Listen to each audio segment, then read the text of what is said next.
Okay, everybody, good evening. Okay, I think I have all my systems on and all my windows open. I think I'm ready. Okay. Excellent. Thank you and welcome to our third class session for our Boethius class, our Mythgard Academy class on the Consolation of Philosophy. I am joining you, as you can see, not from home. I should probably close my closet door so you can see the glamorous wall behind me over there. So I'm not at home, as you can see. I'm nor am I in prison, as it sort of looks like. I am in Charlotte, North Carolina, which is nothing like prison.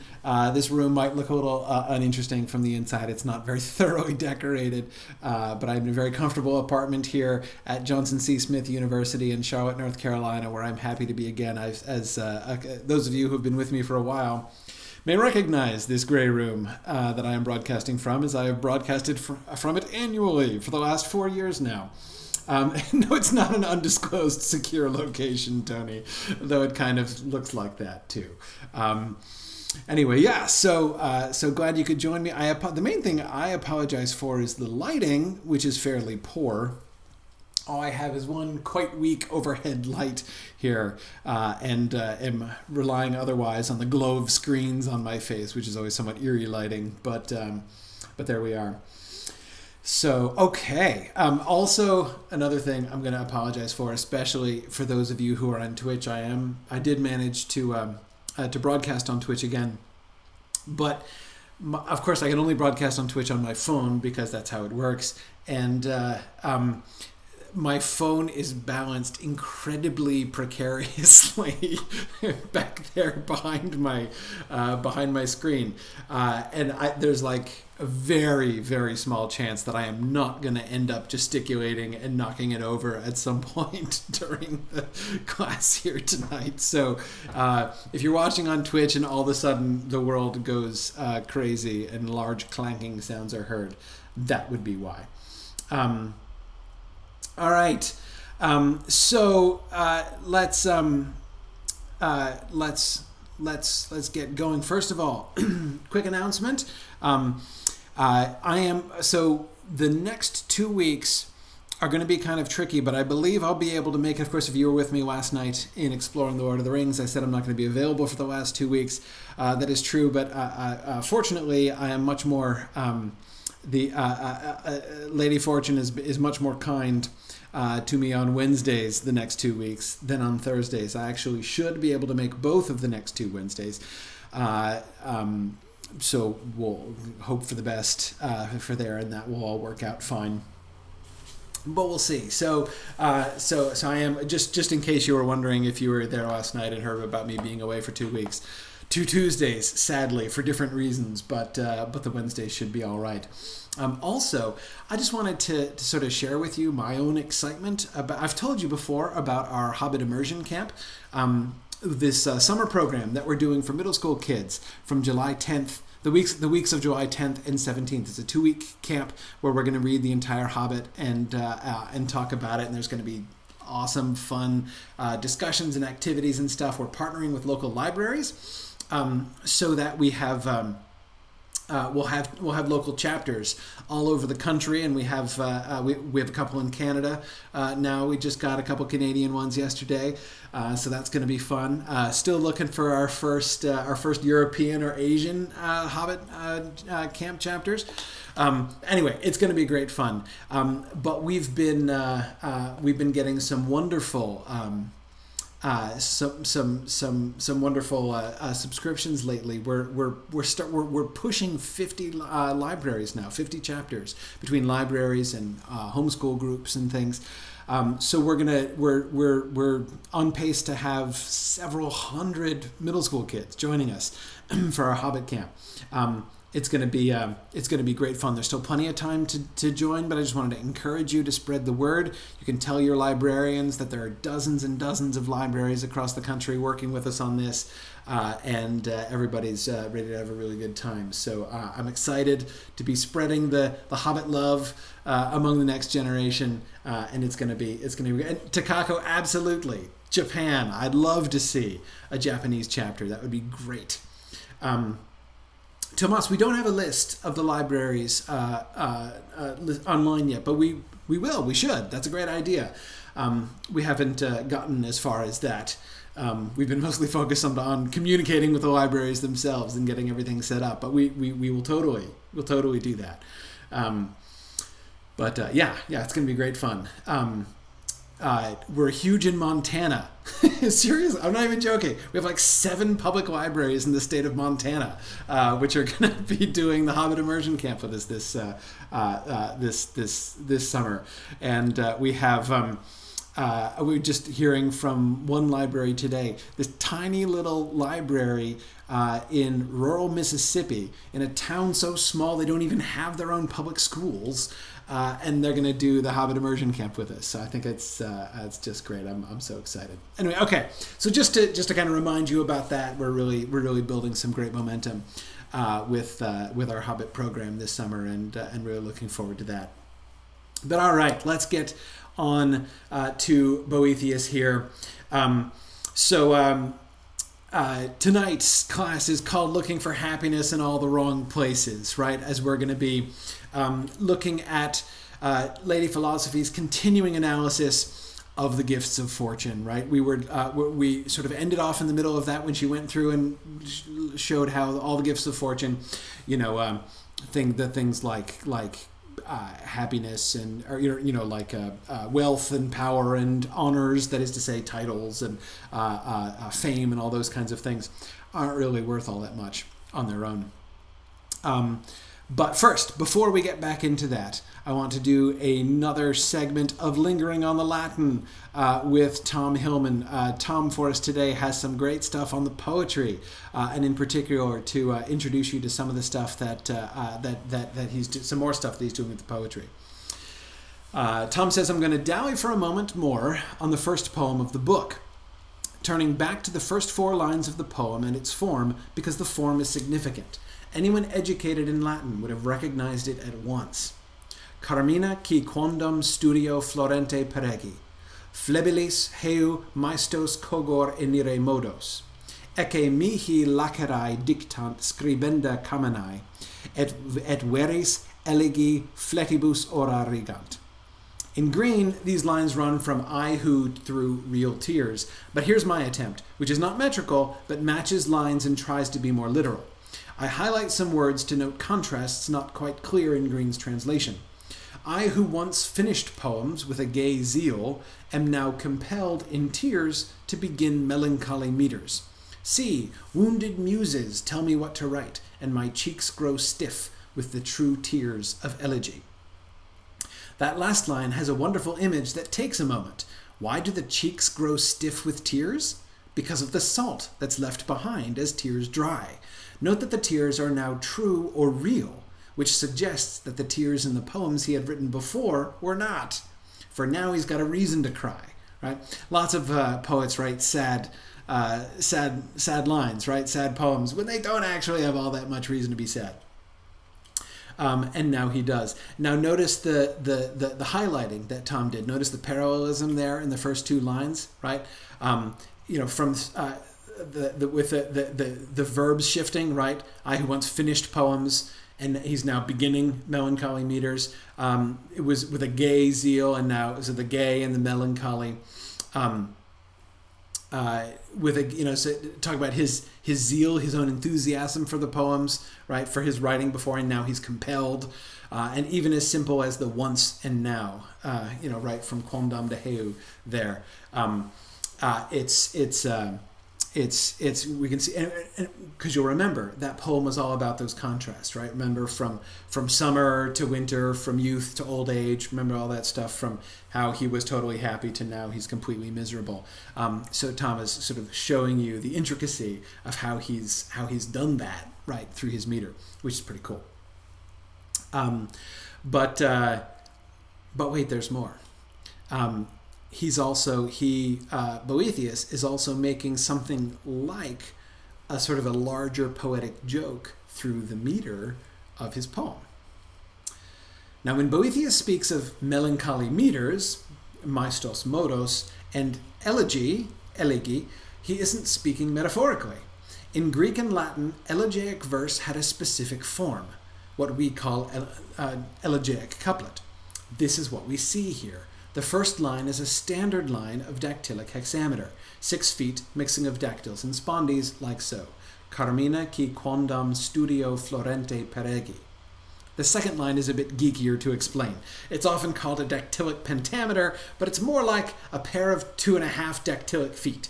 The caesura falls precisely in the middle, and that's the easy explanation. The hard explanation is that it's 2 dactylic trimeters catalectic. Say what? Never mind. So, flebilis heu maestos, cogor inire modos. It's hard to convey the difference between Latin and English meters, since Latin meter is not based on stress. This is something that we have a really hard... you'll notice I'm still kind of stressing the lines, because I can't help it, right? Because I'm used to English poetry. But that's not, so when we think of how poetry scans, we think about the rhythm of the stressed and unstressed syllables. But as Tom says, that's not how Latin poetry works. Latin poetry works with sets of long and short vowels, which isn't the same. It's kind of correlated with stress, but it's not the same thing as stress. Anyway, a rare example of English dactylic hexameter is Longfellow's Evangeline, which gives a good idea of the feel of the dactylic lines. This is the forest primeval, the murmuring pines and the hemlocks, bearded with moss and in garments green, indistinct in the twilight.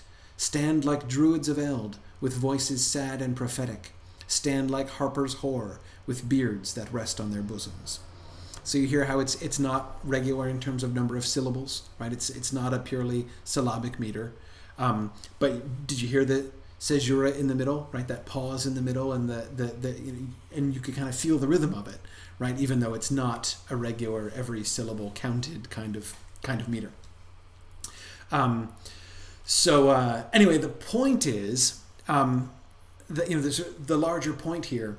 He's used, so the poetic mode that Boethius is using in that first poem is elegiac couplet. That is, it is the melancholy meter that he talks about is the specific poetic form that he's using there, which, as Tom said, every Latin reader would have immediately recognized what sort of genre and therefore what kind of attitude in that sense of poem this was. And he's drawing attention to it, right? So there's something that reminds me somewhat perversely of Tom Bombadil singing about the color of his own clothing, right? Except it's like the opposite, right? Instead of being totally careful, it's like he's writing an elegiac poem about the fact that he's now writing an elegiac poem, right? There's a sense in which his emphasis on his own sorrow is not exactly that it's redundant, but it's not and it's certainly not necessary for him to talk about how I am now writing sad poetry. Like, it's obvious that he's writing sad poetry, right? He's writing it in sad poetry meter. But again, I think we can see the it seems to me that really kind of seems to fit with the sort of pattern of self-absorption that we see in Boethius there, especially at the very beginning, really throughout book one, what Lady Philosophy is trying to that loop that she's trying to get him out of, right? As he's entirely focused on his own misery. Like, I'm going to write in elegiac meter a poem about me writing elegy because I'm so miserable, right? I'm just, it's like me, my own sorrow. I'm completely wrapped up within my own sorrow. And exactly, it's like recursive poetry, Jennifer. Exactly. So that's pretty cool. Tom, Rachel Draper was wondering, where's the easiest way to get a copy of the Latin? Is it available on the internet? Or do you have to get? I mean, I know like it's available in like a nice Loeb Library edition, I believe. But is it available in the library anywhere, or on the internet anywhere rather? Anyway, thanks as always to Tom for his wonderful insights into the Latin. Yeah, cool. All right. So let's. Okay. Before we move on, I want to start with a little summary. I don't usually like to go back and summarize all of what I did last time, but I want to make sure that we keep the thread right. Boethius's thread. So okay. When he starts out, right? Lady Philosophy set out, last in our second class, Lady Philosophy set out to shake some of Boethius's certainties, right? That's her first response to how miserable, he says he is, she says to him, things aren't as clear as you think they are, right? And think about the things that that I mentioned last time. He starts off saying, I used to be happy, right? And over the course of our class last time, we watched as Lady Philosophy said, no, you weren't actually happy, right? At least your happiness did not lie in what you're thinking it did, right? So you think you were happy. No, you were blessed temporarily by the goods of fortune, right? Fortune was smiling on you for a while, and you had all the good things, right? All the temporal good things. But those things are temporary and fleeting by their natures, right? So no, you weren't happy. You were just sort of pleased, blessed briefly before, right? He was saying, so I was happy, and then he was saying, and now I'm completely miserable, right? I mean, this is like what he's saying in that first poem that we were just talking about. And she says, no, you're not completely miserable, right? You just have less, right? Yeah, you have fewer of those blessings now than you had before. But you don't have none of them, right? You still have some blessings. You're still blessed compared to many other people, right? You're still happier than many people are. Many of the people, there are people who call this place that you call prison home, right? You're in exile here. They live here, right? You gotta, you gotta change the way you look at things, right? You weren't completely happy before. You're not completely miserable now. And of course, his primary complaint, I have been robbed or cheated of what was mine, right? And she says, no, you haven't, right? It wasn't yours. It was never yours, never really yours. You can tell because you lost it. That which is truly and securely yours cannot be taken away from you by definition, right? And so therefore, since you've lost it, you can know it was never actually yours. Okay. During most of the passages that we looked at last time, she was attacking his central protest, right, from Book 1, which was fortune betrayed me, right? Fortune turned on me and decided just to dump on me, right? And that wasn't right for her to do that. And Lady Philosophy says, no, she didn't, right? She didn't betray you. She was true to her own nature. This is how she is. She didn't change her mind, right? She's constant in her inconstancy, right? Constant in always shifting things around. Shifting things around is her job. She turns her wheel, right? Remember the great image of the wheel of fortune, right? She turns her Ferris wheel and people go up and people go down, and that's what she takes her goods, right? All those things that are in her gift, those things that are her stuff, wealth and power and respect and fame and pleasure and all those things, right? And she mixes it around however she wants to. That's her job, right? And she doesn't hold still. And you can't count. It's not just that you can't count on her to stay. You can count on her not to stay. That's who she is, right? That's her job. That's her nature. She changes and turns just like other things in nature do, like the seasons and the tides and things like that. If you like fortune's stuff, you have to understand, right? You have to be willing to play the game. That's how it works. If you enjoy wealth, right? If you want to go in for wealth, if that's where you want to, if that's the place where you want to build your house, you got to recognize, right? it's not going to support a house for very long. Of course, you'll see the metaphor that this rather non-random illustration I've chosen there, right? It's kind of like building your house on the sand instead of building your house on a rock. Because if you build your house on a sand, sooner or later, the wind is going to blow and the rain is going to come, and your house is going to end up getting undermined and falling over. You can depend on that, right? Your house can only be secure if it's built on a rock, not if it's built on the sand. Boethius doesn't use that illustration. Of course, many of you will recognize that illustration comes from the Sermon on the Mount, right? That's New Testament. That is one of many places where we can hear echoes of New Testament teaching. I said before, right? Boethius doesn't use the Bible, right? He doesn't appeal to the Bible as an authority. That's not what his argument is based on. But we can see lots of places where we kind of sort of pause in his argument and say, wait a second, I see where we've ended up, right?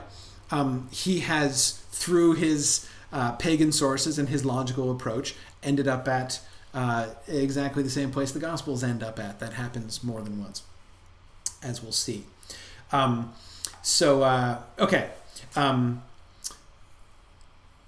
Yeah. Oh, great. Hang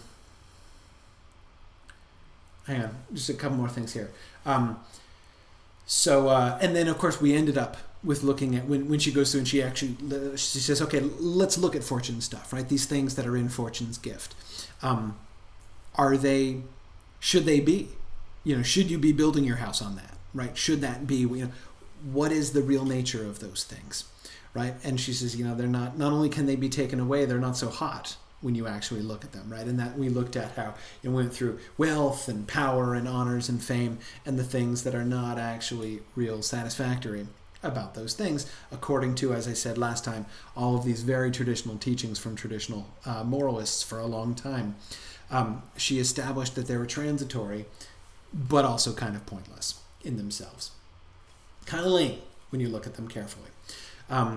So tonight we're going to start still now towards the end of book 2, but I want to go back a little bit and look dig a little deeper into her analysis of the goods of fortune and look at kind of the deeper principles that are involved with the goods of fortune. That is, okay, so they might be kind of lame on their own when you look at them carefully, but more about Lady Philosophy's argument concerning why depending on them is just out of whack, right? Why that doesn't make sense. But first, Rachel, Tom has a link for you. It's at Perseus, apparently. Let me see if I can post that here. Posting that on GoToWebinar chat. There we go. There's the link. Okay, good.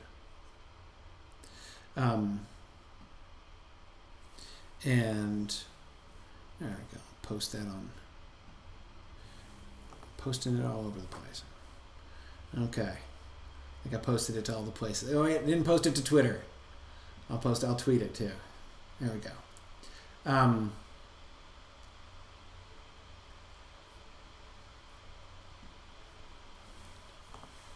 There we go. Tweeted. Sent it everywhere. Okay. Very good. All right. So, deeper into why dependence on the goods of fortune is not great.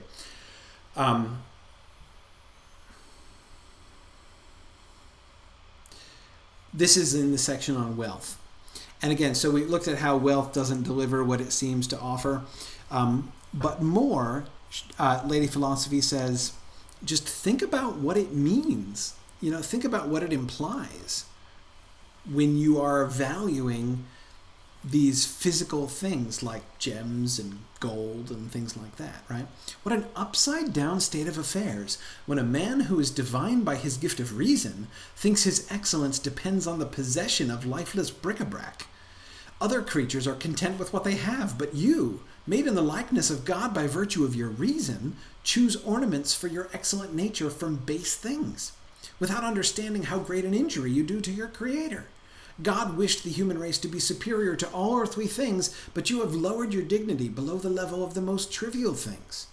For if it is true that the good thing in which something else finds its good is more precious than the something else which counts it as good, then when you judge vile things to be your goods, you lower yourself beneath them by your own estimate, and so deservedly become so. Now, that last sentence I know is a little complicated, right? But the overall point is really clear. If we're saying like, okay, she's saying the irony, but the kind of sick irony of saying like, okay, so I may be a human being whose reason is the very image of the mind of God, right? Whose reason sets me apart from and above all of the rest of material creation. My reason sets me above animals, and it sets me above. It sets me above minerals, right?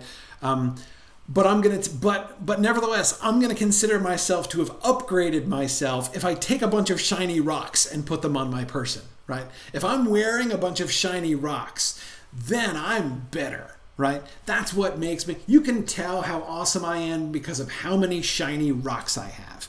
And she's like, look, if that makes sense, then what you're saying is that those shiny rocks are better than you, right? That like if they can enhance your goodness, if like your value is derived from how many shiny rocks you have, then you're saying the shiny rocks are better than you, right? You're judging your worth by the number. I mean, that's just twisted. It's just backwards, right? Shiny rocks are trivial things. They're really low on the scale of creation. The human mind is so much more wonderful a thing than any kind of material good that could be. So again, the point that she's making here is just like how backwards this is happening. Several of you, a whole bunch of you are baiting me to make a fan or a reference, but I'm not even going to do it. It doesn't even have to be made. So anyway, so this is this is a big deal, right? To sort of show that our whole attitude towards wealth just kind of gets things upside down. And the same can be true of other things. Here, she starts off here in the section talking about honors, again talking about titles and sort of dignities that you receive in society. Since there is no doubt that wicked men are often honored, it is obvious that even the kind of honor which can be achieved by the wicked is not good. And this is even more obviously the case with all the other good gifts of fortune, which are freely given to vicious men. It may also be said in this connection that no one doubts the courage of a man in whom he sees the marks of bravery, nor the swiftness of a man who obviously can run fast. Similarly, music makes musicians. Medical skill makes doctors. Rhetoric makes rhetoricians. For each thing does what is proper to its nature. Right? So that's normally how things work. Right? If we say you're swift, that's because you can run fast, right? Normally, the names that we attach to things are directly connected with the observations that we make, but that's not true when we're talking about good and honorable men. Right? Because we often call them good, noble, people who are raised to positions and considered noble, considered worthy of reverence, when they're not worthy of reverence, right? They're considered, they're given reverence, but it doesn't actually match, right? So it's like calling somebody, an Olympic champion when they're not actually that fast, right? It's inappropriate. Honor bestowed upon wicked men does not make them honorable. On the contrary, it betrays and emphasizes their dishonor. And why does this happen? It happens because you choose to call things by false names, even though the things in question may be quite different, and the things are then found to contradict their names by their effects. Again, like far from being like the swiftness and the running fast, or the music and the musician, right? It works almost exactly the opposite with many of these goods of fortune. Therefore, material possessions are not rightly called riches, right? You're not actually wealthy just because you have a whole bunch of rocks or metal, right? Worldly power is not true power, and public honor is not true honor. In the end, we reach the same conclusion about all the gifts of fortune. They are not worth striving for. There is nothing in their natures which is good. They are not always possessed by good men, nor do they make those good who possess them, right? Any of those three things would make them valuable, right? If they were good by nature, they're not good by nature. If it always correlated one way or the other with goodness, right? If they were always possessed by good men, then that would make them good in a way. And even better, if they made you good when you had them, right? Then they would be good too. But in none of these ways is it appropriate to say that these things are good. So even calling them the goods of fortune, which we've been doing all this time, right, is a misnomer. It's a false name. It's almost the opposite of the truth. Yeah, and Carita, yes, exactly. Carita says, I do appreciate that it isn't even up for debate that wicked men are often honored. Yeah, absolutely. That's a given, right? That in fact, most of the people who receive honors don't deserve it, right? Are wicked. There's no beating around the bush on points like that, right? But Carita, wait till you see where he gets with that. I love where we get on that by the end of book 3. We're not going to get there tonight, by the way. Promise. Book 3 is really long. We're not going to anywhere close to finishing book 3 tonight. Yeah. Helsing says, Lady Philosophy's arguments don't seem original compared to ancient Greek philosophers. No, not a coincidence at all, Helsing. Absolutely not. She's completely recycling all of these. That's the entire point that she's making. Again, this is not designed to be an innovation, right? This is the consolation of philosophy. This is what consolation can traditional philosophy offer, right? Given what we know, right? Given what we have been told by traditional philosophers, how can we apply that, right? So it is her putting these things together and applying them in the way that she is, that is what the consolation of philosophy is all about, right? It is in its sort of the practicality of it. Which not the innovative thinking. He, Boethius, the author, is explicitly not being innovative in those ways, not thinking of new things. Okay, so we're going to work towards our conclusion about fortune, and the conclusion that she comes to at the end of book 2 about fortune is a little bit counterintuitive, as she admits, right? As she admits here. But do not think that I am engaged in total war with fortune. For there is a time when that goddess no longer deceives, and then she deserves well of men. So hey, don't say I've got nothing good to say about fortune, right? I'm about to lay a compliment on fortune here, says Lady Philosophy. That is the time when she unmasks herself. Okay, so when she reveals her true nature, that is when she deserves well of men, right? We can give fortune a thumbs up in that one time, the one time she's not being a lying, deceiving jerk, right? When she unmasks herself, when she shows her face and reveals her true character. But perhaps you do not yet understand what I mean. What I am about to say is so strange that I scarcely know how to make my meaning clear. I am convinced that adverse fortune is more beneficial to men than prosperous fortune. When fortune seems kind and seems to promise happiness, she lies. On the other hand, when she shows herself unstable and changeable, she is truthful. We talk about good fortune and bad fortune all the time, right? Those were very popular phrases back then as well, right? So, I'm experiencing good fortune, I'm experiencing bad fortune. It goes without saying, right? Good fortune is when good stuff happens to you. So, you receive a windfall of money, that's good fortune, right? Your livestock is, struck down by a disease, right? That's bad fortune, right? A tree falls on your house, that's bad fortune, right? We know what's good fortune and what's bad fortune. And she says, Lady Philosophy says, you see the counterintuitive conclusion that we come to when we look at fortune, the nature of fortune, and at the goods of fortune, right? It turns out that bad fortune is good fortune, right? Because when fortune is being kind to you, when you are receiving the blessings of fortune, you are being set up. You're going up the side of the wheel of fortune, right? but you're just going to come down. But it's so easy to enjoy that ride, right? And you're like, I'm on top of you're up there and you're like, I'm the king of the world, right? And then wham, you're not the king of the world, right? You're just a plaything like everybody else. And when she shows the truth, right, that you're a plaything like anything, like everybody else, that's when she's telling the truth. That's when she's being kind. That's when she's being honest. Yes. Good fortune deceives, adverse fortune teaches. Good fortune enslaves the minds of good men with the beauty of the specious goods which they enjoy. But bad fortune frees them by making them see the fragile nature of happiness.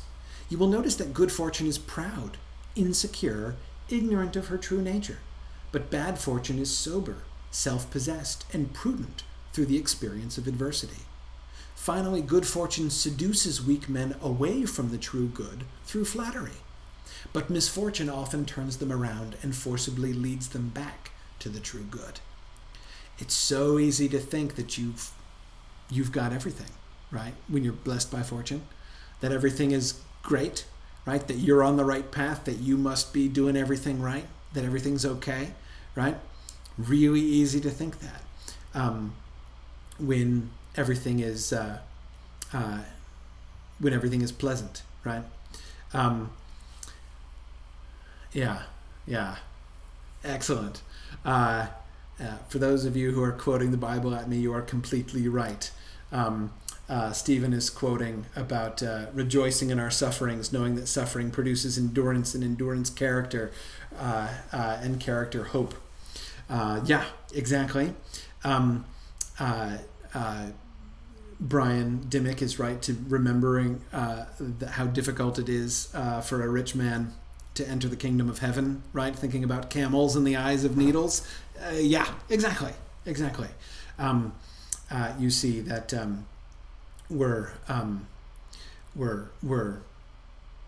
coming to the same answers, right? Just not through the authority of the Bible itself. Okay. So we're almost, that's pretty much the end of book 2, right? That's her conclusion at the end of book 2. Almost. That's her prose conclusion of book 2. Now let's look at the final poem of book 2, which is a very famous poem. This is one of the most famous poems, very often quoted. Chaucer translated this at length in Troilus and Cresside at a really important and interesting moment in Troilus and Cresside.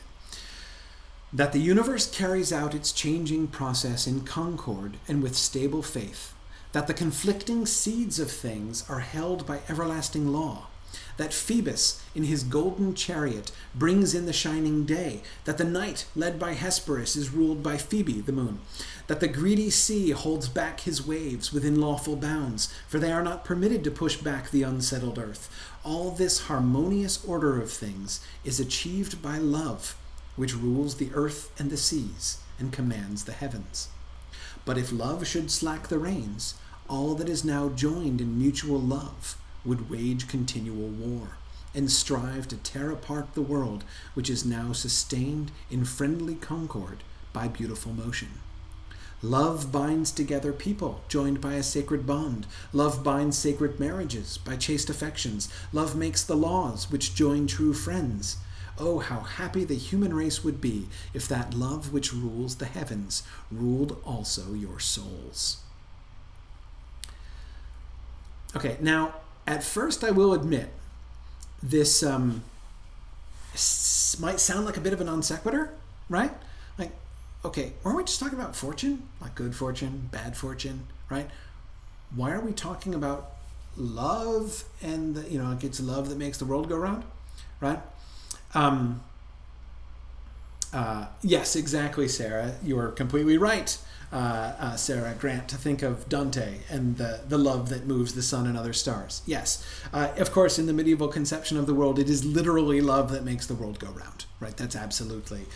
The rotation of the spheres is caused by love.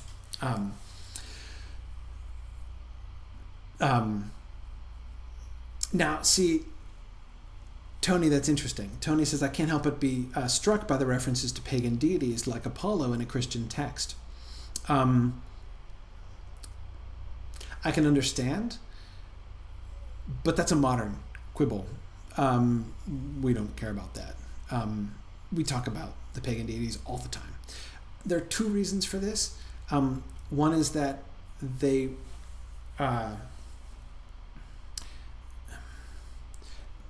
medieval Christians were comfortable with talking about the pagan deities, and for two reasons. One, talking about them metaphorically was totally cool. Using them as poetic metaphors is fine because they're so steeped in traditional Greco-Roman poetry, like the Aeneid and whatnot, that it's still the language that they speak and think in. But what's more, it's fine. Tony, Apollo is part of the Christian system. Did you know that Apollo is part of the Christian system? Of course he is, right? Who do you think is the planetary intelligence in the sun, right? By the way, there's a spirit in the sun, right? An angelic being. It's called a planetary intelligence. There's one in each of the spheres of the heavens. So like there's one in the moon, right? In the sphere of the moon. There's one in Mercury. There's one in Venus. That's why we call those planets those names. It's not just named. They're not just named after them, right? That's where those spirits live. Because you see, Tony, here's the chief difference between medieval Christian worldview and modern, especially modern Protestant, but really all modern Christian worldview compared to, about when it comes to the pagan gods, right? From the modern Christian perspective, those pagan gods are those are just false gods, right? Those are just false beliefs.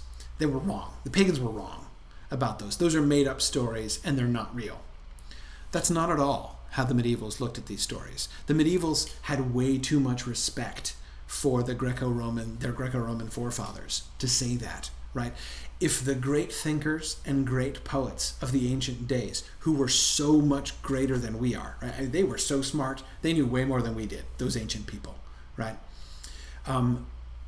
If they didn't, they said these things because there was something there, right? They told stories about the gods. They believed in these because they were perceiving that those spirits existed. They do exist.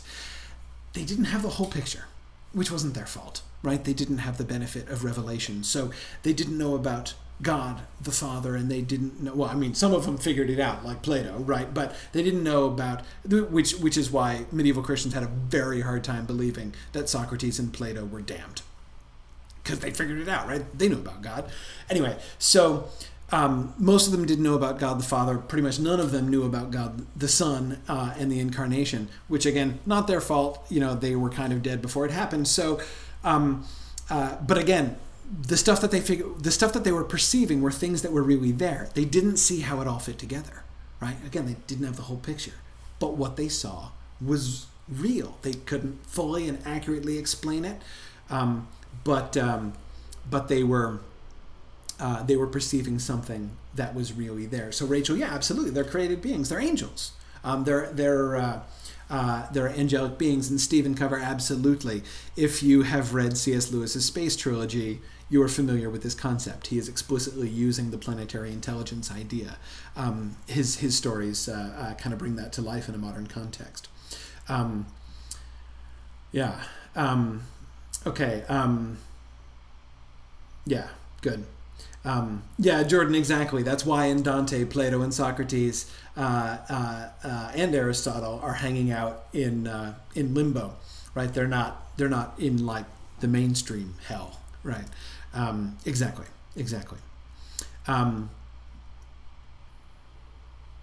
Yeah.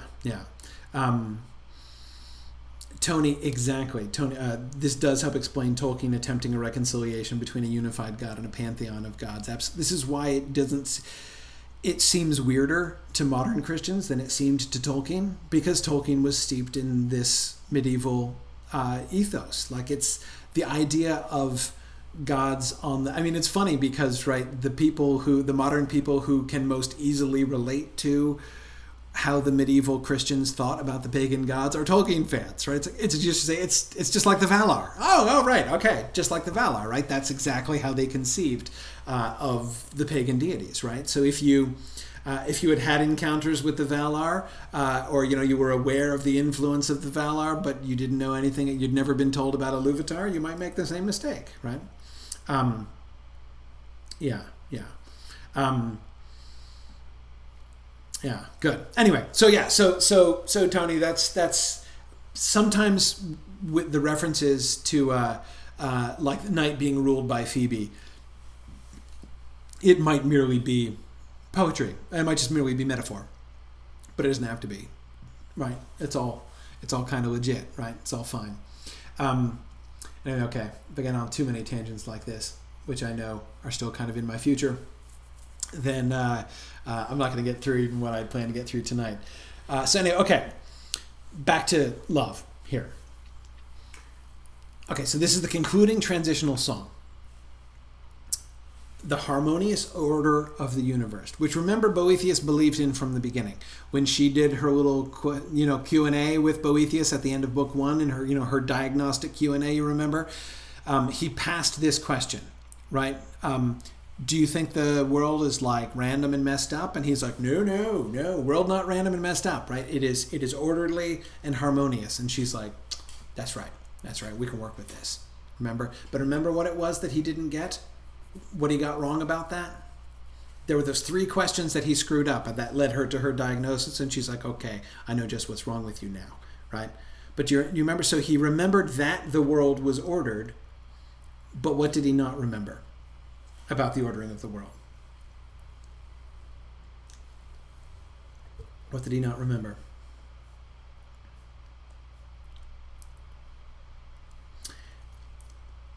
Yeah, so to recap, he didn't get his definition of man right? He defined man as a rational mortal animal, and she's like, yeah, and he's like, and what, right? So that was one problem. He forgot who he was. Yes, good. Cool, 3 of you, James, Kate, and Rachel, got all 3 of them in order. The second one was, what is the end towards which the world is governed? What's the point of the world, right? And he didn't know, right? And third, how is it governed? Okay, you get that it's governed, good, but how is it governed? And he's like, oh, I don't know, right? Bing, we have the answer. Here it is. She's given the answer here in Poem 8 of Book 2. Love is the answer. Love is how the world is governed, how everything is bound together. If love should slack the reins, all that is now joined in mutual love would wage continual war and strive to tear apart the world, which is now sustained in friendly concord by beautiful motion. Everything would fly apart. Everything is held together in harmony by love. Oh, how happy the human race would be if that love which rules the heavens ruled also your souls. Remember Boethius' complaint back in Book 1? And I'm thinking here, I don't think Kay Ben Abraham is here with us tonight, but Kay, if you probably watched the recording, I remember that Kay said in week 1, she summarized Boethius' complaint because remember that Boethius had that song where he was talking about the harmony of the world, right? Everything holds together so well, and everything is so regular and harmonious and goes together. And then as Kay says, he's like, God, you missed a spot, right? Why is it that humans are the exception to this? Why are people so screwed up collectively, right? Why do you allow injustice and bad things all over the place in the human world when everything else works so well, right? Notice, right? Oh, how happy the human race would be if that love which rules the heavens ruled also your souls. God didn't miss a spot. Why are humans different? Why is human activity, why does it not work the same way that the rest of the world works? Why are human things not as much in concord as the rest of the world? Because they have turned away from love. Because the love which rules the heavens does not rule also their souls, right? What have we been seeing? What have we been seeing in the rest of book 2? Right? What does rule their souls? Desire. Well, that's good. Desire is love, right? Seeking for something, but what are they seeking? Stuff, right? Shiny rocks. They're focused. Their eyes are not up. Their eyes are down and on themselves, right? They're not following reason, which leads you to look up. They're following their passions. They are consumed by folly, thinking they can find happiness in these temporal goods, right? And therefore, the love that rules the heavens doesn't rule them. And therefore, the human race is messed up because the world is governed by love. And when things are governed by love, they work together harmoniously. And that ain't human nature. That ain't human culture, right?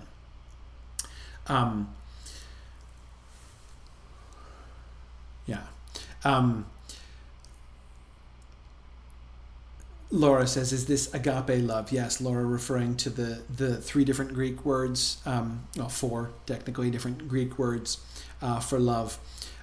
Yes, this is not eros, this is not storge, this is not philia, this is agape that we're talking about here. Yes. This is 1 Corinthians 13, exactly, Sharon. James was just quoting that, exactly. We'll come back to love ruling the universe in a little bit. So, okay, now that we're halfway through class, let's start book 3. Those of you hardcore Mythgard Academy attendees recognize my reference in the subtitle there. Bonus points if you recognize my reference there. When her song was finished, its sweetness left me wondering and alert, eager to hear more. After a while I said, "You are the perfect comforter for weak spirits. I feel greatly refreshed by the strength of your ideas and the sweetness of your music. In fact, I think I may now be equal to the attacks of fortune. And those remedies you spoke of earlier as being rather harsh, I not only do not fear them, I am quite eager to hear them." Philosophy answered, "I knew it when I saw you so engrossed, so attentive to what I was saying. I waited for you to achieve this state of mind, or to put it more truly, I led you to it. You will find what I have yet to say bitter to the taste, but once you have digested it, it will seem sweet. Even though you say that you want to hear more, your eagerness would be even greater if you knew where I am about to lead you." "Where?" said I. "To true happiness, to the goal your mind has dreamed of. But your vision has been so clouded by false images, you have not been able to reach it." Through the bitter waters, Van Helsing. "Now I am more sure than ever he must pass through the bitter waters before he reaches the sweet." Speaking of Arthur Holmwood. Sorry, I couldn't, with the bitter waters, I couldn't help it. Anyway, sorry. So, Carita, Boethius is adorable, right? The Boethius interlocutor in the story is just so cute, right? We're now ready to move on to the stronger remedies, right? We've laid the foundations now. He's eager to get to the next level, right? And the next level is we're going to talk about true happiness, right? This is the real thing. So let's do it.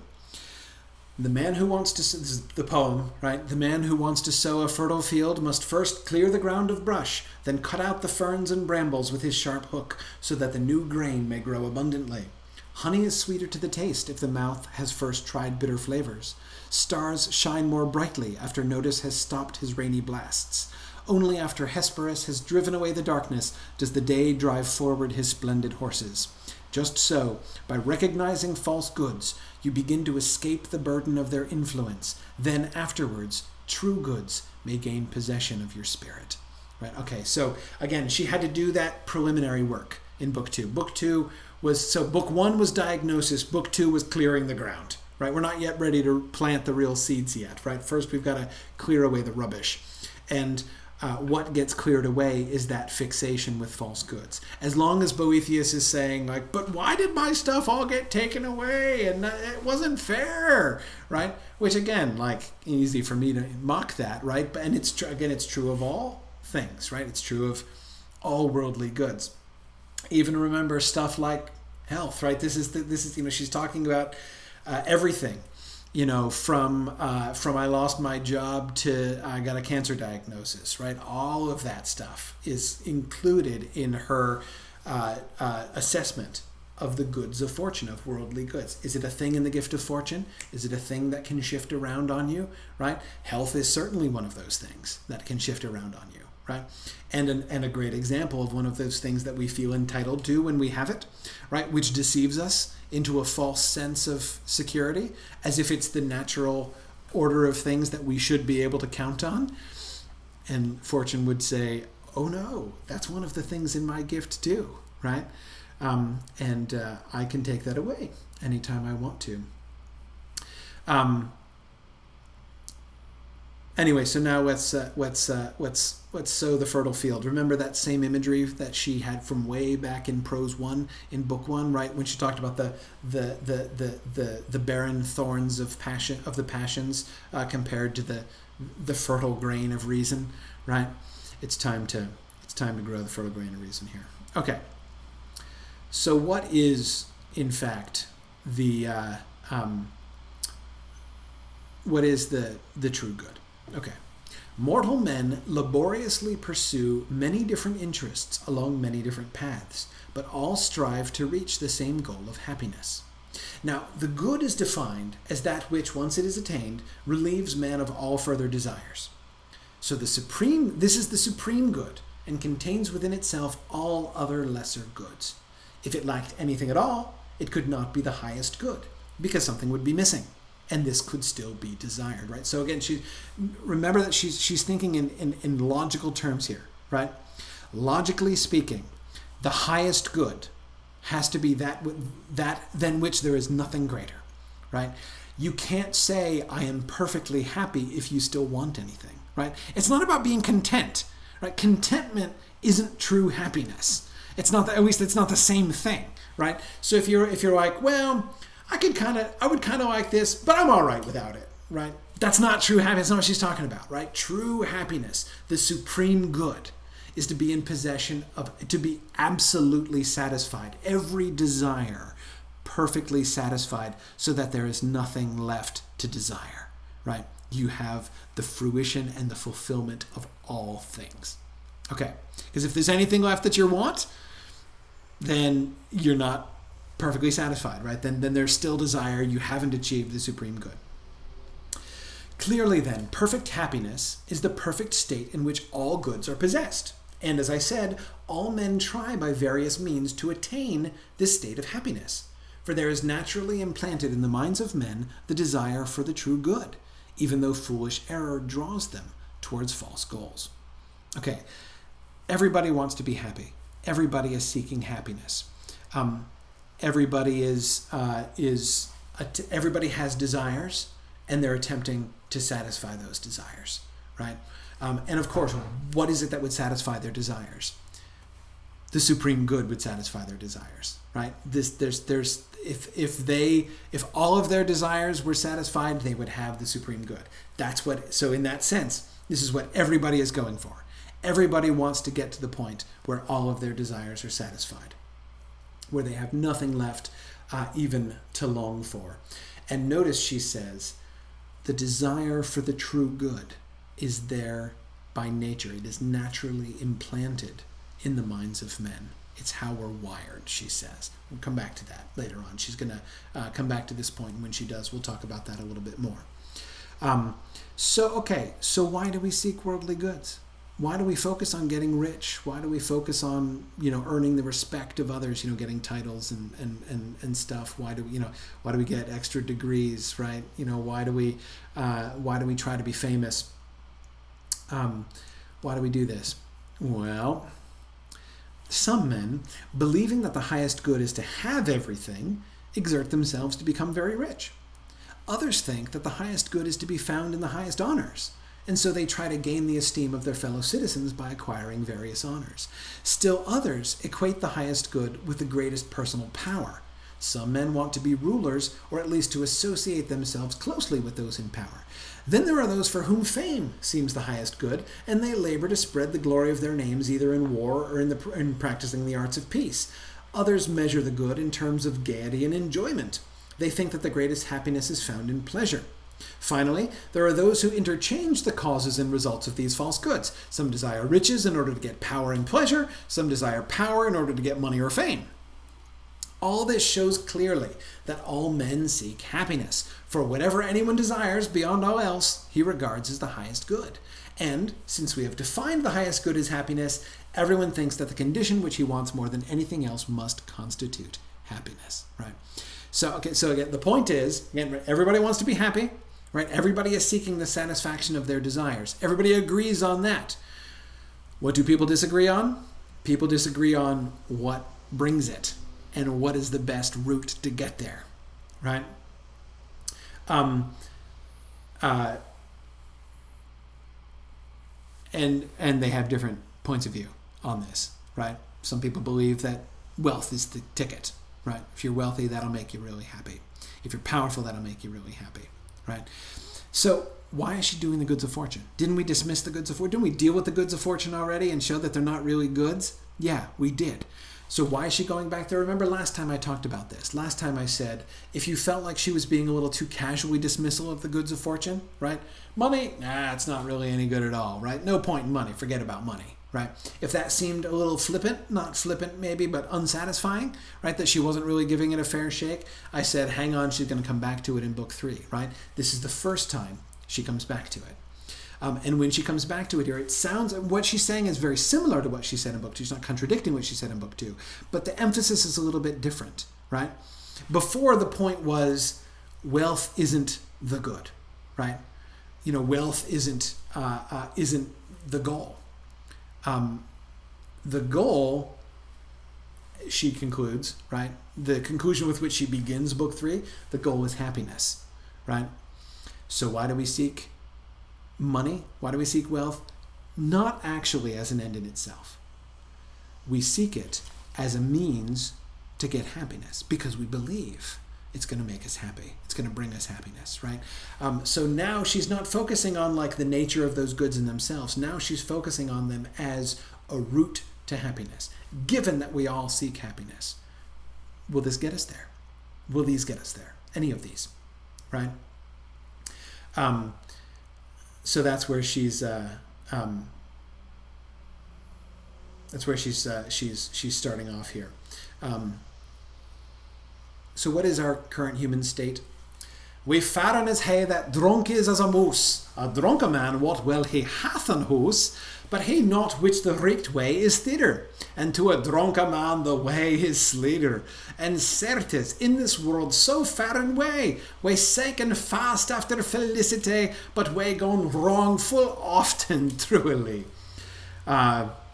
That's Chaucer's paraphrase of this exact passage from Boethius in The Knight's Tale.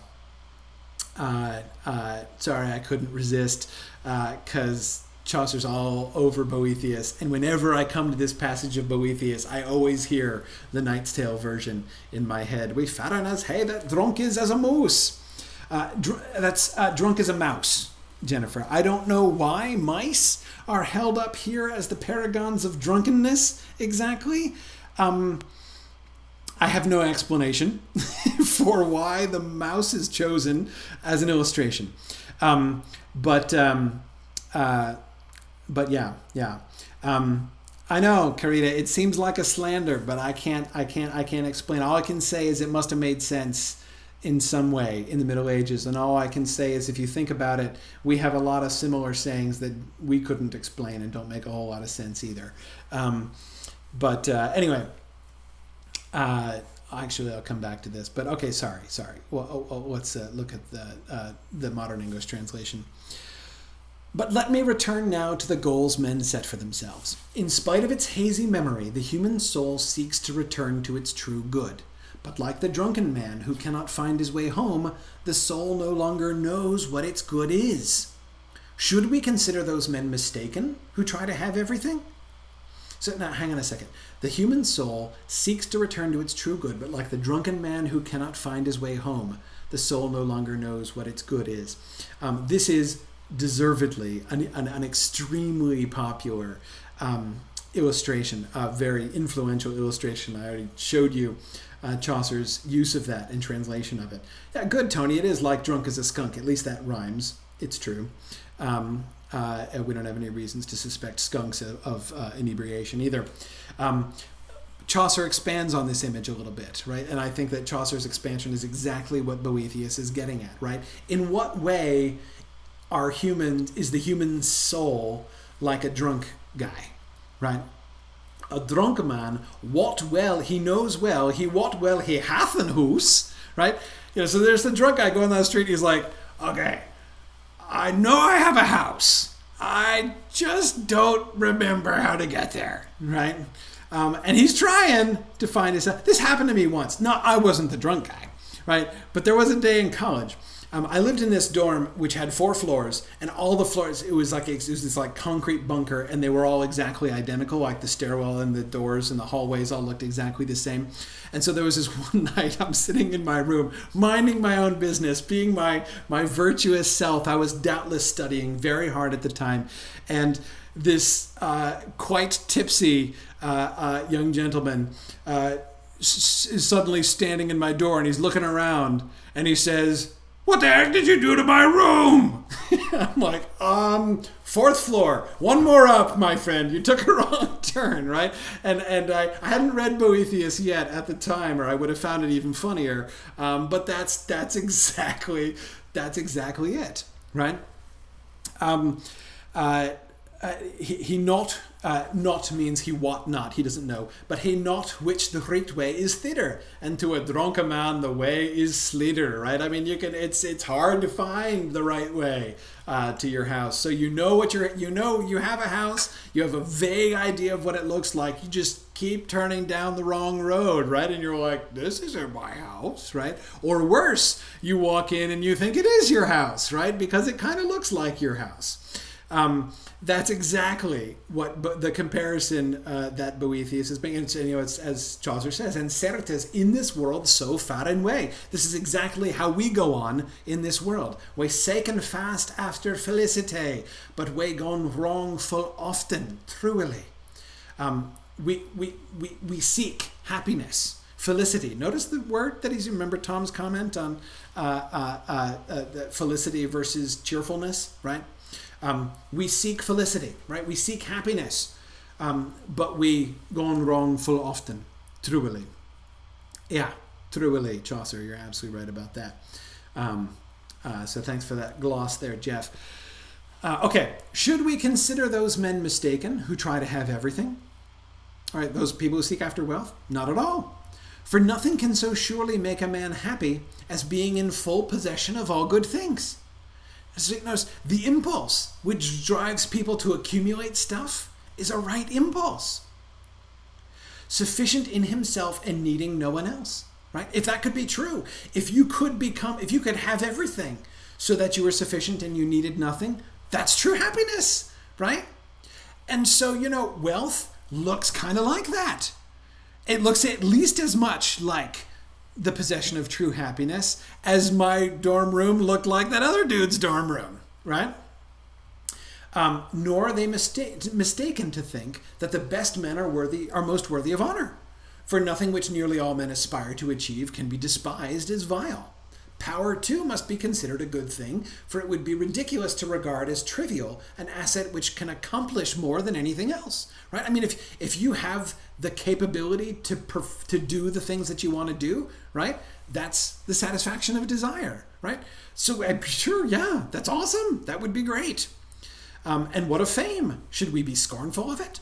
Surely we must admit that great excellence always carries with it great fame. Finally, it goes without saying that happiness excludes sadness and anguish, that it implies freedom from grief and misery, since even in small things we desire whatever brings delight and enjoyment. In other words, the impulse that leads us to seek after any of the goods of fortune is a good impulse, right? Is a normal impulse, is a is the same impulse. It is the impulse that leads us to true happiness, right? To desire true happiness. We desire these things because they all look like happiness. They all have things in common with happiness.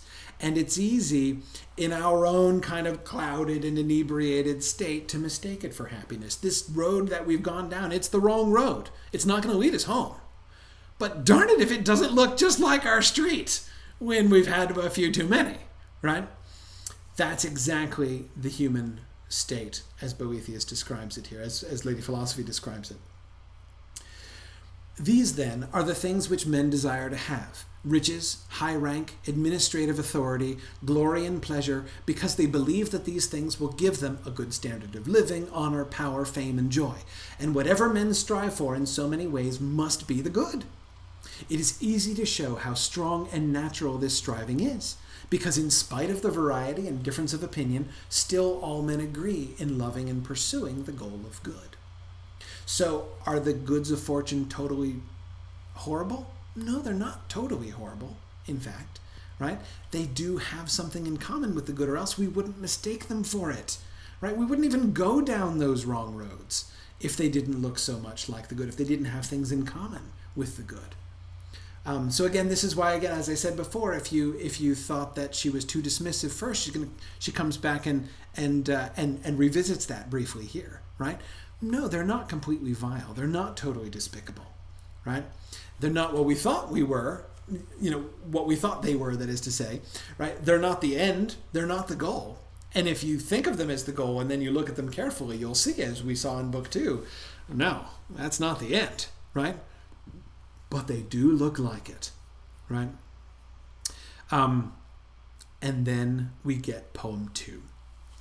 Poem 2, one of the other most influential poems in this entire book. And another poem which Chaucer did almost line by line translation of in Canterbury Tales. Now I will show you in graceful song, accompanied by pliant strings, how mighty nature guides the reins of all things, how she providently governs the immense world by her laws, how she controls all things, binding them with unbreakable bonds. Now, our bells should be going off, right? She's saying, I'm going to tell you, in this poem, I'm going to tell you the answer, one of the answers that you got wrong, right? We already saw it at the end of Book 2, right? How is the universe governed? By love, right? And now she says, I'm going to show you how nature guides the reins of all things, right? So what does that mean in practice? Okay, we say love makes the world go round. Okay, yeah, but how, right? What's the mechanism by which nature makes this happen? Here it is. The Carthaginian lions endure their fair chains, are fed by hand, and fear the beatings they get from their masters. So these are tame lions, right? But if blood should smear their fierce mouths, their sluggish spirits revive, and with a roar they revert to their original nature. They shake off their chains and turn their mad fury on their masters, tearing them with bloody teeth. When the chattering bird, who sings in the high branches, is shut up in a narrow cage, she is not changed by the lavish care of the person who feeds her with sweet drink and tasty food. If she can escape from the cramped cage and see the cool shade of the wood, she will scatter the artificial food and fly with yearning to the trees, where she will make the forest ring with her sweet voice. A treetop, bent down by heavy pressure, will bow its head to the ground, but if the pressure is released, the tree looks back to heaven again. Phoebus sets at night beneath the Hesperian waves, but returning again along his secret path, he drives his chariot to the place where it always rises. Thus all things seek again their proper courses and rejoice when they return to them. That's how nature guides the reins of all things. Make sense? Let me explain. Carita, exactly. Carita says, so Chaucer is like the rock cover of the Consolation. Yeah, absolutely. The works of Chaucer are like the rock cover of Consolation. That's exactly it. He did a boring cover too. He did a prose translation in Middle English of the Consolation of Philosophy, which is still fun, but it's very straight. It's not funny. No, he's not often funny, but yeah. Okay. How does this work then? What is she saying? What Lady Philosophy is describing in this poem was a very basic belief of the Middle Ages. And you know why it was a very basic belief of the Middle Ages? Because Lady Philosophy explained it here. It's based on this as much as anything else. Enormously influential for the entire medieval worldview. Love makes things happen. Everything wants to go home. That's the description of the world. So let's see. I have a paper clip, right? You can see this work, right? You can empirically prove this principle that she's describing all over the place. She gives 3 examples, right? 4, really, if you count the rising and setting and rising of the sun, right? But we can prove this, right? You can see it all the time. So I have a paper clip here. What is this paper clip made of? Huh? Minerals, right? It's made of metal, right? Where does metal want to be? What is the desire of this metal? This metal has a desire, right? It has a love. What is its love? What does it love? What does this paper clip love? You can tell. How can you tell? You can tell by what it does on its own, right? If you leave it to itself, what does it do? That's how you can tell what it loves, what it desires, right? So what does it desire? To go down, right? You can tell. As often as you do it, it'll do the same thing. You keep asking it the same question. Hey, paperclip, what do you want? Oh, you really want to be down at the table, right? Wow. It's just determined to go there, right? You have to physically hold it, right? If you let it go for just a second, down it goes, right? See, it wants to be home. It wants to be where it's supposed to be. It's the desire of the paperclip, right? Now, we say in the modern world that it's obeying the law of gravity, right? And I've even heard people scoff. If you say to somebody, the paperclip falls because it wants to be back at the earth, people will be like, that's not true, right? What really happens is that the paperclip's just obeying the law of gravity. Now think about those 2 statements, right? Those are exactly equally metaphorical statements, right? Yes, we're saying that the paperclip has a desire, right?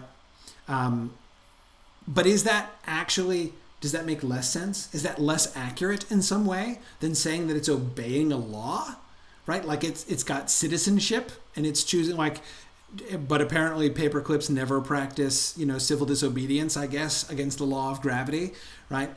So we project slavish obedience to a law, which doesn't make sense, by the way, because we don't really believe in universal laws of that kind anymore, but we still talk that way, right?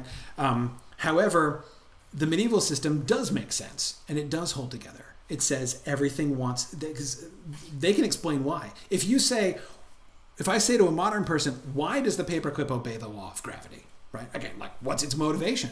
What will happen to it? Will it get in trouble if it doesn't obey the law, right? What is the punishment for disobeying the law of gravity for the paperclip, right? You can't explain that. It doesn't make sense. The whole metaphor falls apart as soon as you think about it, right?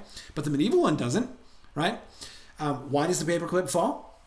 Because it wants to be down, right? Because it wants to go to its home, to the earth. Why? Because everything wants to go. Everything has a place where it belongs, and it wants to be there. Everything does. And you can see everything obeys this law. Everything obeys that everything follows that pattern.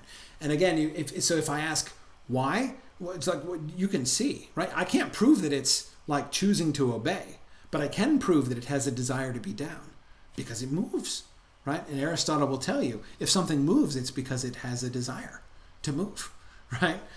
So yeah, there it goes again, right? It keeps doing it. Exactly. Everything wants to be home. So you can tell where everything's home is, right? Just look where it wants to be, right? You can tell, for instance, that the home of air is above the water, right? All you have to do is just release air under the water, right? What does it do? Rises immediately, right? Wants to be home. Again, this is empirically provable all the heck over the place, right? That's what she is describing in this poem, right? Everything has its nature, is the way it is, right? It wants to be true to the nature that it's been given. You can twist it out of place, right? I can take this paperclip and I can artificially lift it up and hold it up in the air, and there's air above it and around it, right? And it doesn't like it, right? I've got to force it, but as soon as I let it go, it's going to fall. Same thing with the tree that you bend over, right? It wants to be upright and you're forcing it down. You can do that, right? But you let it go and whack, it's going to fly back up again, right? You can tame a lion. You can keep a lion on a chain, but once it tastes blood in its mouth, it's gonna go, right? Its lion nature is gonna reassert itself, right? You can have a bird, you can tame the bird, you can feed the bird. The bird can look like it's super happy in its cage, but you leave that cage door open, out it's gonna go, right? Because it wants to be home, it wants to be in the woods. Everything pursues its own nature. Okay, so that is this again. So this is the answer to the question: how is the world governed? Love. Everything has a desire. Everything wants to be in its natural place. That is how the world is governed. That is how harmony is maintained. That is why the world is orderly. And all of those things that Boethius observed in his natural philosophy, it's why those things are true. So, how does this help? How does this apply to the human situation, right? That, of course, is what we're going to go on to see. Okay, let's keep going. You too, who are creatures of earth, dream of your origin. However weak the vision of your dream may be, you have some vague idea of that goal of true happiness towards which you gaze, right? That desire for true happiness, the fact that all humans have that desire for true happiness, right? Have this desire that needs to be satisfied. That proves, it shows, that's how we're made. That's who we are, right? Like the ferocity of the lion, like the freedom of the bird in the woods, like the uprightness of the tree, right? Like the being down at the earth of the paperclip, right? That's how we are. The desire for true happiness is us asserting our natures. It's how we are. It's who we are. Nature leads you toward true good, but manifold error turns you away from it. So your error, your mistake, that drunkenness, that clouded mind that we have is like the hand holding up the paperclip, right? So when we're like a drunk man, when we're turning down the wrong path, when we're going after wealth or we're going after pleasure because we mistake it for true happiness, we're trying to get home, but we're showing that we have that inclination to follow our natures. We're just not succeeding, right? Manifold error turns you away from it. Consider for a moment whether the things men think can give them happiness really bring them to the goal which nature planned for them. If money or honor or other goods of that kind really provide something which seems completely and perfectly good, then I too will admit that men can be happy by possessing them. But if they not only cannot deliver what they promise, but are found to be gravely flawed in themselves, it is obvious that they have only the false appearance of happiness. Right? So again, she's granted they're like the real good. They resemble the true good. But she's asserted that they're not the real good. She's like, okay, but let's be fair, right? Let's review. Can they get us towards real happiness? Can they provide something which seems completely and perfectly good? So, quick review. How about wealth? Can wealth do it? Is when she's going back and forth with Boethius here. Sorry, hang on. Couple questions. Some of you are mocking me for the torment that I'm afflicting to the paperclip. I apologize. I'll stop tormenting the paperclip. Sorry, Patricia, you're totally right. I shouldn't taunt the paperclip like that. Jennifer says, do we love the ground too? We seek it pretty fast when we fall off stuff. Absolutely, Jennifer. Our bodies, yeah. Because what are our bodies made out of? Dirt, right? Absolutely. Our physical bodies seek the ground just like everything else, right? Remember, our being is sort of cumulative. We have some things in common with rocks, right? With minerals. And the fact that our bodies fall to the ground when we tumble off cliffs shows you, right? Yep, absolutely. We have that in common with rocks. Our bodies too seek the earth because our bodies are from the earth. That proves that our bodies are from the earth, right? We don't need, Genesis to tell us that we were made from the dust, right? That from dust we came and to dust we shall return, as we're told in the burial service. We don't need to be reminded of that. We can observe that empirically, right? Absolutely. But of course, there's more to the human than just our physical bodies, right? Our rational souls are what Lady Philosophy is talking about here, right? Yeah, good. James Oakley was just quoting the "We are dust, and to dust we shall return." Absolutely.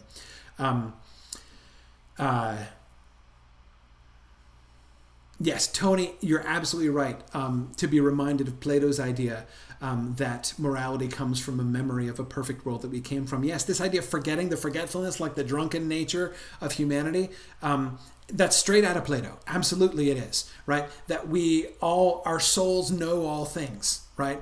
But when we're born, we forget. And then over the course of our lives, we remember gradually. That is absolutely a Platonic idea. Yeah, great. Good. Okay, all right. Let's keep going.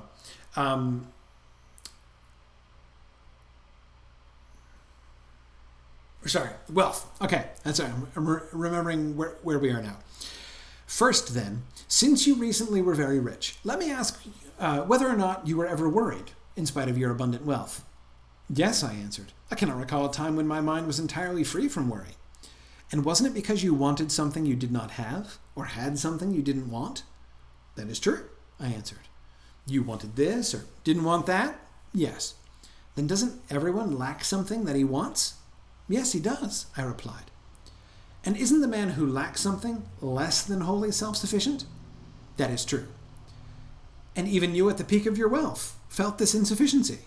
Of course, I agreed. Then wealth cannot give a man everything and make him entirely self-sufficient, even though this is what money seems to promise. But I think it most important to observe that there is nothing in the nature of wealth to prevent its being taken from those who have it, right? So money can't bring you true, it cannot be a path to true happiness, right?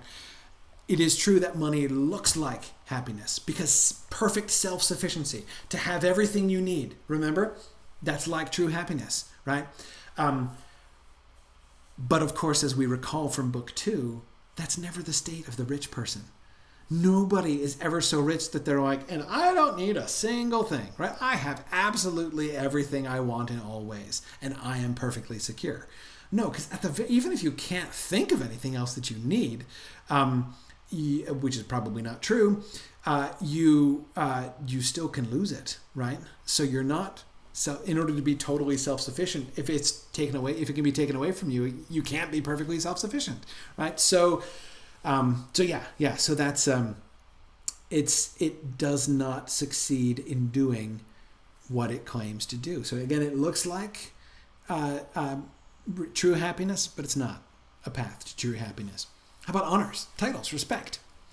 To prove further that true honor cannot be attained through these specious dignities, think what would happen if a man who had been many times consul should go to some uncivilized foreign countries. Would the honors which he held at home make him worthy of respect in those places? But if veneration were a natural part of public honors, it would certainly be given in every nation, just as fire always gives heat wherever it is found in the world. But because popular respect is not a natural consequence of public office, but merely something which depends on untrustworthy public opinion, it vanishes when a man finds himself among those who do not regard his position in his home country as a special dignity, right? You can tell that honors, that titles and that kind of respect isn't a true good, doesn't give the good that it claims to give because it's relative, it's limited, right? And go to a foreign country and they're not going to recognize you, right? Absolutely. Okay. So again, Same thing. Wealth promises self-sufficiency. Does it give it? No, doesn't give real self-sufficiency, right? Honors promise you respect, that you will have the respect of people. Except will you? No, not everybody, right? Not even most people, in fact. How about power, right? What then is the nature of this power which cannot rid a man of gnawing anxieties nor save him from fear? Those who brag of their power want to live in security but cannot. Do you consider a person powerful whom you see unable to have what he wants? Do you think a person mighty who is always surrounded by bodyguards, or who is more afraid than those whom he intimidates, who puts himself in the hands of his servants in order to seem powerful? Right? If you need a bodyguard, you're not powerful. You're weak, right? You're like advertising your weakness, right? Power looks like the good because it promises security, right? And the ability to satisfy all of your desires. But it doesn't deliver that. Does it deliver? No, it fails to deliver real security, right? If anything, it makes you less secure and you're always under threat and having to hire security firms to protect you. How about pleasure? What now shall I say about bodily pleasures? The appetite for them is full of worry, and the fulfillment full of remorse. What dreadful disease and intolerable sorrow, the fruits of wickedness, they bring to the bodies of those who enjoy them. What pleasure there may be in these appetites I do not know, but they end in misery, as anyone knows who is willing to recall his own lusts, right? It's like, do we need to even talk about pleasure, right? Pleasure seems awesome, right? But, being like embracing that as the ultimate good, that's not going to get anybody anywhere, right? The appetite is full of worry, the fulfillment full of remorse, right? I think we've all been there, right? In both of those places. With lots of different kinds of pleasure. Pleasure promises joy, right? But it doesn't deliver either. Okay, so again, these worldly goods are not completely horrible here, but they don't deliver on what they promise to do. So, conclusion. There is no doubt, therefore, that these are the wrong roads to happiness. They cannot take anyone to the destination which they promise. Let me briefly show you the evils within them. If you try to accumulate money, you must deprive someone else of it. If you want to cover yourself with honors, you will become indebted to those who can bestow them, and by wishing to outdo others in honor, you will humiliate yourself by begging. She goes on and describes more, like basically how you can never have, each of these things individually won't get you there, right? Lest you think, but hang on a second, what if you get them all, right? What if you have pleasure and wealth and power and titles and fame, right? Then maybe if you're the complete package, you'd have true happiness. And she's like, look, it doesn't even work that way, right? I mean, if you try to go for one, you're going to end up sacrificing most. It's not really even possible to get all of those things together. All of these arguments can be summed up in the truth that these limited goods, which cannot achieve what they promise and are not perfect in embracing all that is good, are not man's path to happiness, nor can they make him happy in themselves. This isn't your house, man, right? This is not your dorm room. It looks like your dorm room, but you don't live here, right? So don't just think that I put up all those Lord of the Rings posters in your room for some reason. Then, philosophy went on, it must be granted that although the names of sufficiency, power, fame, reverence, and joy are different, in substance all are one and the same thing. So she's just gone on to show how you can't truly have any one of these things without all of the others, right? True happiness embraces all of these things simultaneously. Because you can't be really self-sufficient unless you have real power, like the real ability to affect the things that you want, right? And these things will come with fame and reference and joy naturally, right? So all of these things are really one. True happiness contains all of those goods which the worldly goods claim to give you separately, right? Human depravity, then, she says, has broken into fragments that which is by nature one and simple.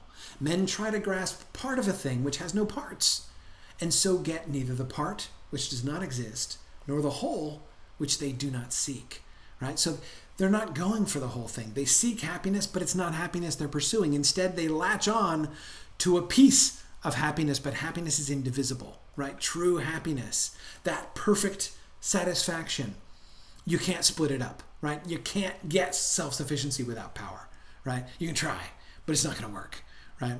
And that's the process. That's wherein the folly of the human mind lies, right? That's what happens when we're drunk, right? Is we just latch on to the one piece that we see in front of us, or that we think that we see, and we end up getting none of. We don't even get that one piece, right? The man who seeks wealth in order to avoid poverty is not interested in power. He would rather be obscure and weak, and will even deprive himself of many natural pleasures so that he won't lose the money he has collected. But such a man does not even acquire sufficiency. He is powerless, plagued by trouble, held in contempt and hidden in obscurity. Similarly, the man who seeks only power wastes his money, scorns pleasures and honors that carry with them no power, and thinks nothing of fame. But see how much he is missing.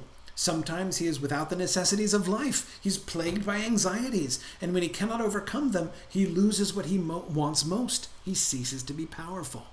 Honors, fame, and pleasure can be shown to be equally defective, for each is connected with the others, and whoever seeks one without the others cannot even get the one he wants. It's all tied together. Yes, James, it is kind of like her torn robes. Yes, tearing off a little piece of Lady Philosophy's robe is not going to do you any good. You're not going to get any of that stuff here. Yeah.